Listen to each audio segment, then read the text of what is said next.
జగిత్యాల జిల్లాలో circle inspector గా విధులు నిర్వహిస్తున్న నటేష్ ను సస్పెండ్ చేశారు. ఇక నటేష్ ను సస్పెండ్ చేస్తూ మల్టీ జోన్ 1 ఐజీ ఉత్తర్వులు జారీ చేశారు.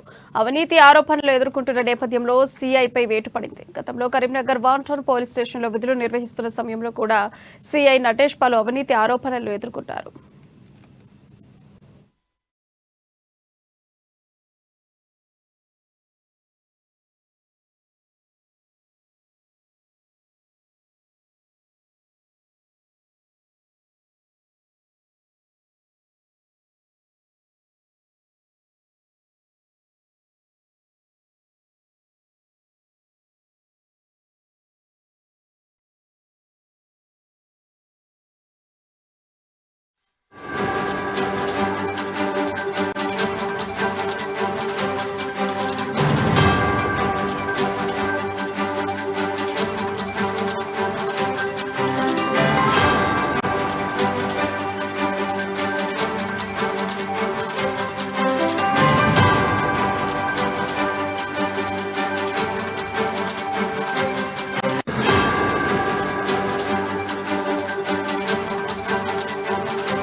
జగిత్యాల జిల్లాలో సర్కిల్ ఇన్స్పెక్టర్ గా విధులు నిర్వహిస్తున్న నటేష్ ను సస్పెండ్ అయ్యారు. ఇక నటేష్ సస్పెండ్ చేస్తూ మల్టీజోన్ 1 ఐజీ ఉత్తర్వులు జారీ చేయడం జరిగింది.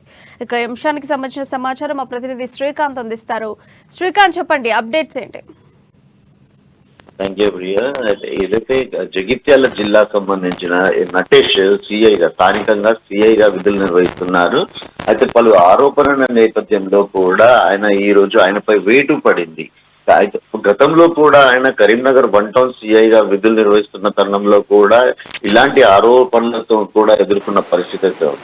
అయితే గత దశాబ్ద కాలంగా బీఆర్ఎస్ పార్టీ అధికారంలో ఉన్నప్పుడు అధికారులంతా కూడా స్థానిక నేతలకు ఏదైతే వాళ్ళకి అంటే వాళ్ళ ప్రలోభాలకు గురవడము, వాళ్ళ విధులు నిర్వహించకపోవడం పట్ల కూడా ఒక తీవ్ర చర్చనీయాంశంగా ఉండేది. అయితే కాంగ్రెస్ పార్టీ రాష్ట్రంలో అధికారంలో చేపట్టిన తర్వాత అయితే ప్రతి అంశం పైన కూడా దృష్టి సారిస్తుంది. ముఖ్యంగా ఏదైతే భూ కబ్జాలకు సంబంధించి ఆరోపణలు పెద్ద ఎత్తున కూడా రావడంతో అందుకు అనుగుణంగా కూడా చర్యలు తీసుకుంటుంది రేవంత్ రెడ్డి ప్రభుత్వం అని చెప్పవచ్చు.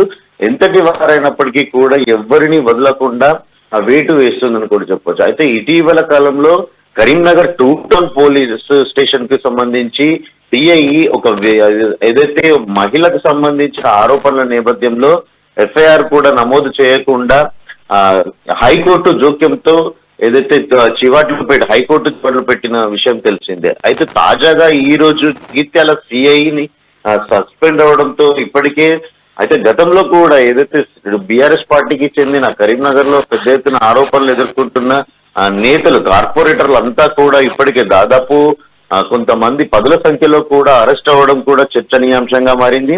అంటే ఈ అరెస్టుల పర్వం ఏదైతే నటేష్ సిఐకి వారితో కూడా సత్సంబంధాలు ఉన్నట్టుగా కూడా తెలుస్తుంది. అంటే మొత్తంగా భూ ఆక్రమణ నేపథ్యంలో భూ మాఫియాకు సంబంధించి ఆరోపణలు, అధికారులను కూడా చర్యలు తీసుకుంటున్నట్టుగా కూడా మనం చెప్పవచ్చు. ఎవరిని వదలకుండా ఎంతటి వారైనప్పటికీ కూడా రేవంత్ రెడ్డి ప్రభుత్వం పట్ల ప్రజలైతే హర్షిస్తున్నట్టుగా కూడా మనం చెప్పవచ్చు. Thank you Srikanth.